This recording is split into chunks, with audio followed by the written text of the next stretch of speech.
हर साल 26 जनवरी को पूरी दुनिया की नजरें दिल्ली पर होती हैं। आसमान में फाइटर जेट्स का शोर, जमीन पर टैंकों की गड़गड़ाहट और साथ में भारत की पूरी संस्कृति मानो एक ही मंच पर उतर आई हों। पर यह सब है किस लिए? इस जबरदस्त परेड के पीछे की असली कहानी क्या है? तो सवाल यही है कि ये जो इतना बड़ा जश्न होता है, वो आखिर किस चीज का है? ये सिर्फ मिलिट्री की ताकत दिखाने या रंग बिरंगी झांकियां निकालने का दिन तो नहीं हो सकता। इसका मतलब इससे कहीं ज्यादा गहरा है, जिसका सीधा ताल्लुक भारत की पहचान से है। तो चलिए सबसे पहले उसी की बात करते हैं जो हम सबको दिखता है और जो हमें बहुत पसंद है, कर्तव्यों पथ पर होने वाली वो शानदार परेड, जिसे देखकर हर भारतीय का दिल गर्व से भर जाता है। देखिए, एक तरफ भारत की सैन्य ताकत दुनिया को अपना दमखम दिखाती है, तो वहीं दूसरी तरफ अलग अलग राज्यों से आई झांकियां, लोक कलाकार और संगीत भारत की उस बेजोड़ विविधता की कहानी कहते हैं, जहां हर रंग एक साथ मिलकर और भी खूबसूरत हो जाता है। मगर इस पूरी चमक दमक के परे इस दिन का असली दिल धड़कता है। चलिए अब परेड के क्या से थोड़ा आगे बढ़कर इसके क्यों को समझते हैं, क्योंकि इस जश्न की बुनियाद एक बहुत ही मजबूत विचार पर टिकी है। ये दिन है गणतंत्र होने का उत्सव, मतलब एक ऐसी व्यवस्था जिसमें असली ताकत देश के आम लोगों के हाथ में होती है। शासन किसी राजा का नहीं, बल्कि जनता का, जनता के लिए और जनता के जरिए ही चलता है। और यही इस दिन की सबसे बड़ी, सबसे अहम वजह है। 26 जनवरी 1950 को भारत का संविधान पूरी तरह से लागू हुआ था। वो किताब जो इस देश को एक संप्रभु समाजवादी, धर्मनिरपेक्ष और लोकतांत्रिक गणराज्य की पहचान देती है। हमारा संविधान हर नागरिक को न्याय, समानता और स्वतंत्रता जैसे कुछ बुनियादी अधिकारों की गारंटी देता है। तो असल में ये दिन हमें उन मूल्यों की याद दिलाता है और अनेकता में एकता की उस भावना को और भी मजबूत करता है, जो भारत की असली ताकत है। लेकिन एक सवाल जरूर मन में आता है, जब आज़ादी 15 अगस्त 1947 को मिली, तो फिर संविधान लागू करने के लिए 26 जनवरी की तारीख ही क्यों चुनी गई? इसमें ऐसा क्या खास था? नहीं, ये कोई अचानक लिया गया फैसला नहीं था। इस तारीख का एक बहुत ही गहरा ऐतिहासिक और इमोशनल कनेक्शन है, जो भारत के स्वतंत्रता संग्राम की जड़ों से जुड़ा हुआ है। तो कहानी शुरू होती है 1930 से। इसी दिन यानी 26 जनवरी को इंडियन नेशनल कांग्रेस ने अंग्रेजों से पूरी आज़ादी यानी पूर्ण स्वराज की मांग की थी।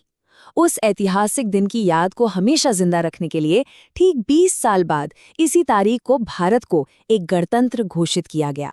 चलिए अब इतिहास से निकलकर सीधे आते हैं आज पर और देखते हैं कि 2026 के गणतंत्र दिवस समारोह में क्या खास होने वाला है, क्योंकि इसकी थीम भी हमारे इतिहास से ही जुड़ी है। साल 2026 में भारत अपना 77वां गणतंत्र दिवस मनाएगा। ये एक ऐसी परंपरा है जो हर गुजरते साल के साथ और भी ज्यादा भव्य और सार्थक होती जा रही है। और इस बार की जो थीम है, वो सिर्फ एक विषय नहीं, बल्कि हमारे राष्ट्रीय गौरव और विरासत को एक सलाम है। ये देश की एकता और स्वतंत्रता संग्राम की यादों का एक संगम होने वाली है। 150 ये नंबर अपने आप में एक कहानी कहता है।